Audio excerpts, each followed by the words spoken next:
Welcome back to Truth in the Trenches, a short devotional looking into the book of Proverbs. I trust that each one listening to this had a blessed Christmas and are looking forward to the new year with all of its unknowns, but also all of its certainties. God's mercies are new every morning. His faithfulness, loving kindness, goodness, love is unchanging and unwavering, despite the fact everything else in our world seems to be. So we truly can trust in the Lord with all our heart, and we need to, and lean not on our own understanding. In all our ways acknowledge Him, and He will make our path straight. And certainly we need that reminder as we enter into 2022. With all the things going on around us, we can trust in our unchanging God. The chapter we want to look at today is in chapter 5. It brings us once again to a very important and often talked about subject, but often misunderstood, and especially in our generation, the subject of sexual morality. And Solomon says, "My son, give attention to my wisdom, incline your ear to my understanding, that you may observe discretion, and your lips may reserve knowledge." As we know, most of Proverbs is a father's instruction to his children. And as we've said many times, chapters 1 to 10, one out of every 10 verses deals with the subject of morality, sexual morality. So we can conclude that it's a very important subject that this dad wanted to teach his children about and warn them about the dangers and pitfalls of ignoring God's design for sexual morality. And I think verses 1 and 2 drive this point home. He says, "Pay attention, incline your ear, that you may have discernment, that you may have understanding." This is not a subject you want to be in the dark about. If there ever was a generation that needed to heed these words, it's ours. I think it would be safe to say that probably at no time in history has the attack on biblical morality or lack of just plain common sense regarding sexuality been more prevalent and widely accepted than it is today. 100 years ago, people would have laughed at what people have embraced today as normal and been widely accepted, and anyone who would suggest otherwise is the enemy today. So this dad's appeal to his son to give attention is well-founded. You need your feet firmly planted on the ground. You need to know what the Bible teaches about sexuality, how God designed it, that marriage is for one man married to one woman for life, that sex within the context of marriage is very good.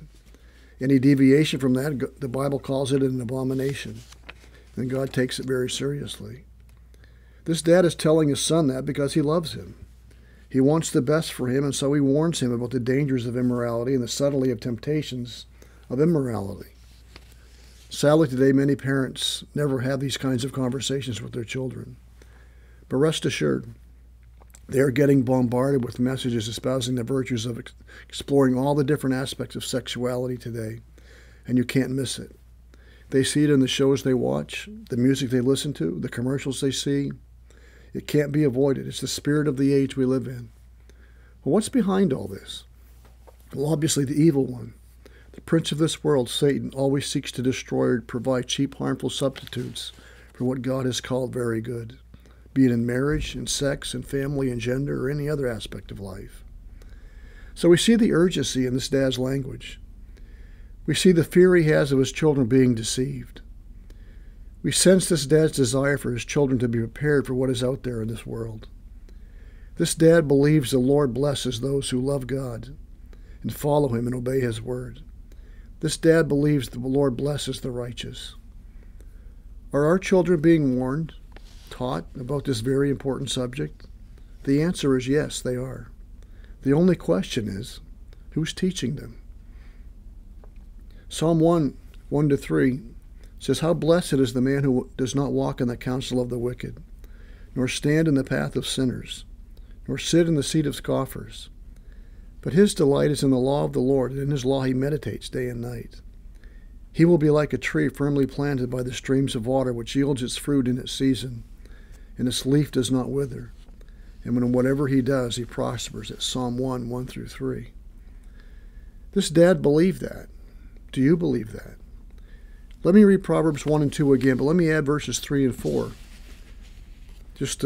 for the sake of impact.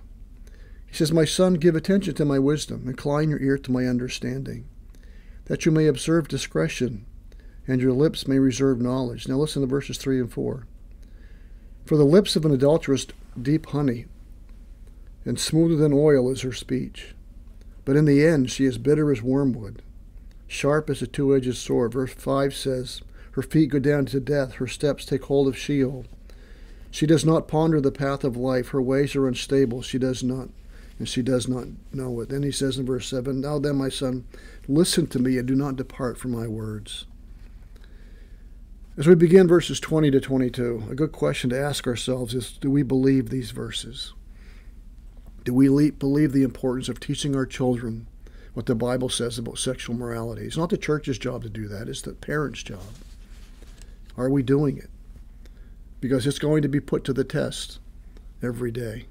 Our children are being bombarded with this, and we need to sit them down and explain to them what the Bible says about who they are morally, who they are sexually, what the Bible says about it.